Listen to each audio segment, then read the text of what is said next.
Hey everybody, SuperGamer1121 and welcome back to Skyward Sword. In the last episode we were over here next to the sparring hall where we spoke with Pippet and Fledge and learned that we have to go to the Waterfall Cave to possibly find where our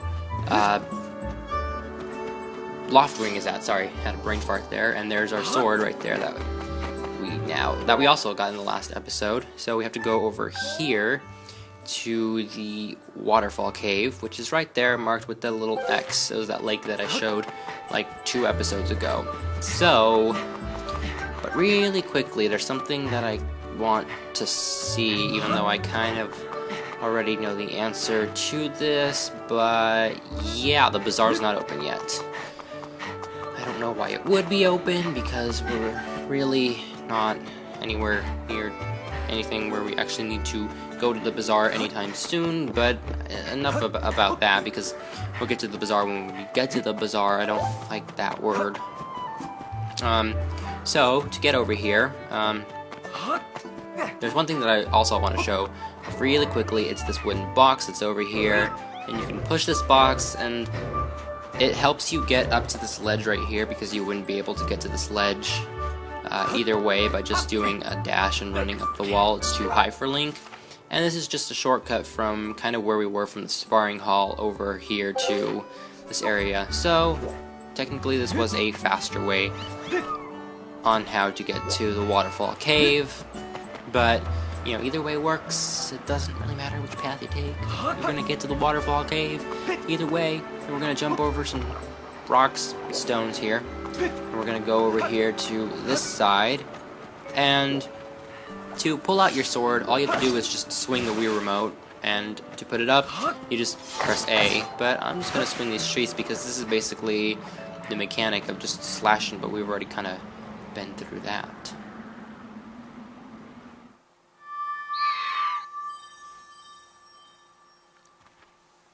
Oh, Link definitely heard his Loftwing, or had the sense that sense. Waterfall Cave, beware of blood-sucking monsters. No kids allowed. Well, Link's not a kid. Link is not a kid whatsoever. He's like a teenager. But anyway, what we want to do is just knock him in half, and then Link can walk through them and enter the Waterfall Cave, where we're going to finally get our first instances of enemies. And these bat-like enemies are called keys. They take 2 hits, not anything to worry about, just your standard Zelda enemy. Here we get a green rupee, so we had a blue rupee and a red rupee. Green rupees are just worth 1. They're the most basic measurement or something, or whatever. This is if the color's right, a green choo-choo. They're just annoying enemies that latch onto you. And trust me, they get way more annoying than just, latching onto you. They get pretty annoying later on in the game. But I won't spoil any enemies or things like that. Another staple in the Zelda series is being able to slash the grass. Slashing the grass usually could get you hearts, definitely money if you're running low on that. That right there is another one of the bugs which we cannot get because, like that little kid said, we needed a net, which we don't have. So we can't pick up this bug over here, but we're gonna want to come back for it later on, but I'll probably do that off screen. It's not something that I need to show or anything. Just wanted to let you know that that's where they're at, and I'll probably point that out later. I don't know how to get to that area over there, but I feel like there's a way where you could like jump off the side, like do a side step jumping off the thing and landing over there. I don't even know what's over there. I think it's like a tiny little treasure chest. It's probably contained like 20 rupees. Just like what's over here. If you climb this area, you can break these pots, but you can also pick up a heart, and this is our introduction to one. This item is life-giving energy, restores 1 heart. So that's basically what they do. And you can see the 6 hearts that we have in the beginning of the game. And this is one of the rare Zelda games where we start off with 6 heart. I don't know another Zelda game that does that. I don't know. I'm actually still... I've only been playing Zelda for like maybe 2 years or something. Oh, this. This is a monster claw. This extremely sharp claw looks painful to even touch. So Link's not even touching it. It's just floating above his hand. But anyway, alongside with with the bugs, there's also lots of tiny little collectibles that enemies will drop and that we can pick up throughout our adventure that we are going to want, and I'll try to remember to point them out where you can get a lot of these, because you will need these for upgrades later on for different items and things that we'll be getting later on through our adventure, but I don't want to spoil anymore. But over here, you can pick up 2 red rubies, and the thing that's always bothered me right here is Link can turn around completely, even though it makes no sense because he doesn't fit enough to... He's too big for this small hole to, like, be able to turn around and navigate within it. That's just always bothered me. It's a tiny little technical detail. Don't climb off the wall, Link. Go outside the cave. And out here is a bird statue? That's odd. I don't know. I guess if you wanted to save and like, oh, I got through the Waterfall Cave, let me save. I mean, I guess it was your first Zelda game. I guess well, no, it's like a straightforward path. But let's head down this path. Oh, hey, Zelda, how are you doing today? How you doing? Hey, Zelda. Hey, Link, I was hoping I'd find you here. I heard you'd gone searching for your bird around the waterfall, so I thought I'd fly around and help you look. How's your search going? Any sign of your Loftwing? No, but we've sensed it. Oh, no? Well, let's not lose hope yet. There's a place up ahead that Groose and his gang are always hanging around. Maybe we'll find something there.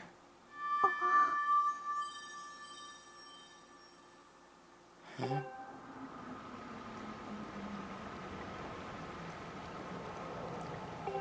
Who's that? Who's calling for me? Oh, sorry, Link. I got distracted for a moment. Let's go. That was odd, but okay. And just like in Ocarina of Time, she's gonna follow you! Yay, Zelda, you're following us. I don't know why I got so excited. It's not that exciting. But anyway, come over here.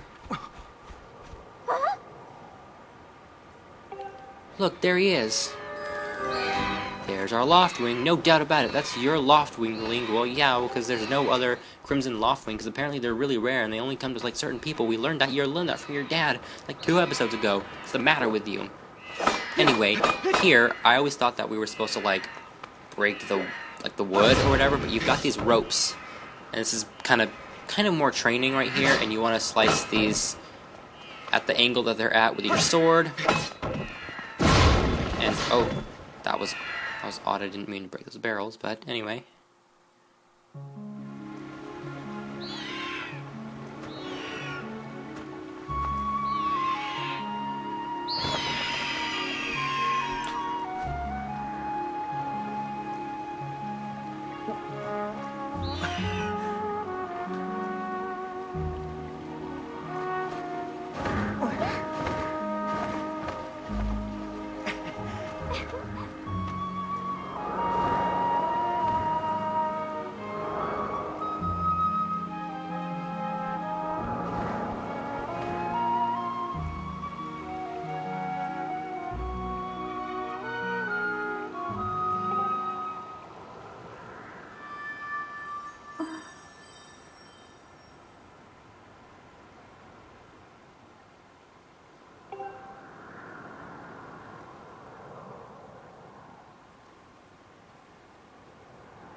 And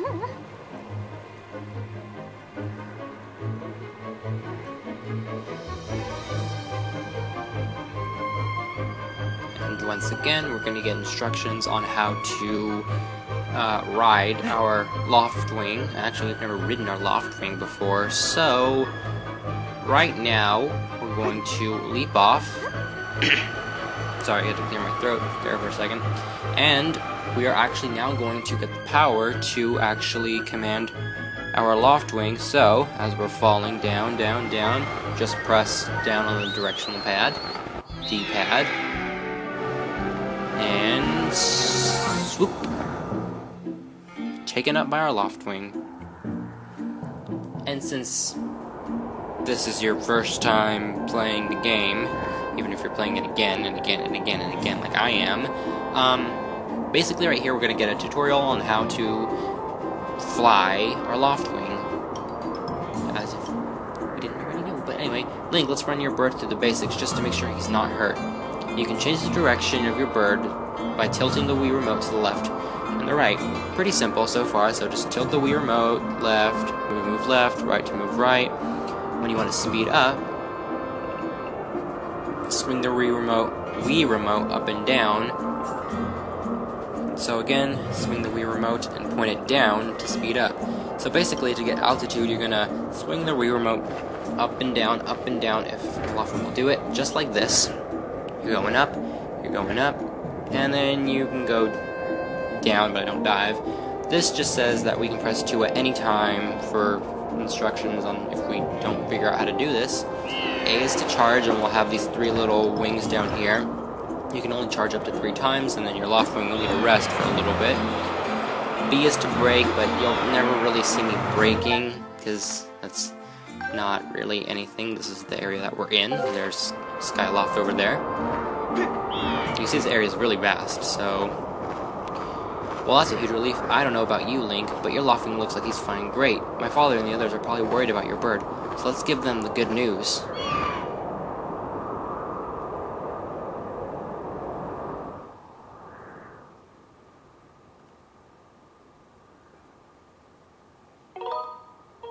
And then right here, we're gonna save the game. And let's continue on with the story. Your Loftwing really is amazing, especially considering everything the poor guy has been through this morning. I'm gonna fly back and tell Father what happened. I don't understand why she flies off. She can clearly just walk up to the statue of the goddess. It's right there. We do it all the time. But if it isn't Link, if it isn't Groose and his oh-so-great music, what? Word around the plaza is you found that dumb bird of yours. Well, that's just great, because you and your dumb bird can't tell time. All the pre-race warm-ups that the guys did were for nothing. Now I'm all stiff. We've been waiting forever for the race to start, and they delay it for you? I don't get it. The big flake gets special treatment? You're almost a man, and yet you still can't seem to go anywhere without Zelda. I bet you can't even decide what to have for lunch on your own, huh? I don't think we haven't noticed the smug looks. Ooh, Zelda and I are best friends. We go everywhere together. Ugh. You think you're pretty suave, don't you? Well, don't you? Groose has been going on forever about how he's the one to be with Zelda. He's really got his pompadour in a ruffle about her.